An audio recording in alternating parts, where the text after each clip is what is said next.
Hello, వాళ్ళందరూ అయితే బాగున్నారని నేను కోరుకుంటున్నాను. ఉదయం నుంచి అయితే ఒక న్యూస్ అయితే వైరల్ అవుతుంది. ఎక్కడ చూసినా కూడా ఫేస్బుక్లో, ఇన్స్టాగ్రామ్లో, యూట్యూబ్లో ఎక్కడ చూసినా కూడా ఈ న్యూస్ అయితే వైరల్ అవుతుంది ఫుల్గా. అది ఏంటంటే నాగచైతన్య గారిది ఇంకా శోభిత దిలీపాల గారిది అయితే ఎంగేజ్మెంట్ ఫొటోస్ అయితే ఒక రేంజ్లో అయితే హల్చల్ అవుతుంది.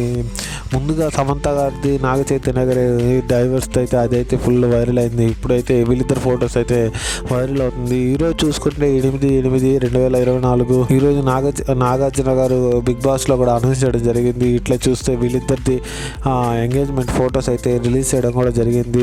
మీరేమనుకుంటున్నారో కామెంట్ అయితే చేసేయండి. ఈ వీడియోకి ఫస్ట్ పేరు బాగుంది, సెకండ్ పేరు బాగుంది అని చెప్పేసి మీరైతే కామెంట్ చేయండి. ఇట్లా ఇది జరగడం ఎప్పటి నుంచో అయితే సినీ ఫీల్డ్లో కూడా ఎప్పటి నుంచో రన్ అవుతుంది. ఏంటి అంటే అది సమంత గారికి, ఇది నాగ చైతన్య గారికి ఇట్లా ఏదైతే క్లాష్ వచ్చిందో దీనివల్లే అని చెప్పేసి కూడా చాలా మంది అయితే చెప్పుకోవడం జరిగింది.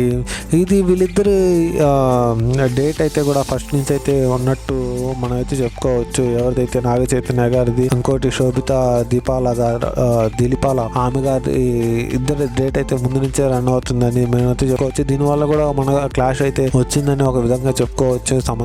సమంత గారికి ఉన్నారు కదా, నాగ చైతన్య గారికి ఇద్దరు క్లాష్ కూడా వచ్చిందని చెప్పి మనం చెప్పుకోవచ్చు.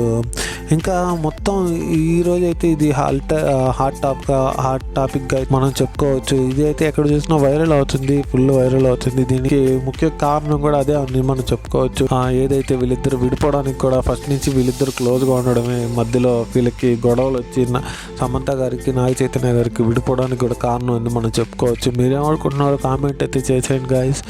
ఇది ఇంకా ఎక్కడికి పోతుందో, ఎప్పుడు పెళ్ళి అవుతుందో అది మనకైతే తెలియదు. వీళ్ళైతే ఫస్ట్ నుంచి మాకు కలిసే ఉన్నారని చెప్పుకోండి.